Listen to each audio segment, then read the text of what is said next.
ఆత్మలు మొరపెడుతున్నాయట. ఆత్మ మొరపెడుతుంది, ఆత్మ ప్రార్థిస్తుంది, ఆత్మ మొరపెడుతుంది, ఆత్మ ప్రార్థిస్తుంది. శరీరం మట్టిలో కలిసిపోయినా ఆత్మ జీవింపజేస్తుంది. దేవుని స్తోత్రం.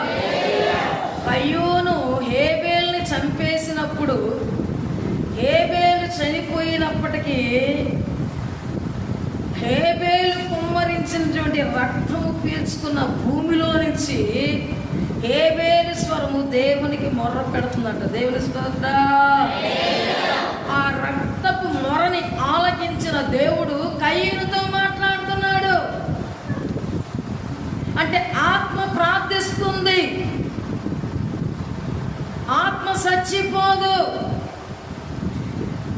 ఆత్మ బ్రతికే ఉంటది. శరీరం మట్టి కనుక మట్టిలో కలిసిపోద్ది, ఆత్మ దేవుని దగ్గరికి వెళ్ళిపోద్ది. దేవుని స్తోత్రం.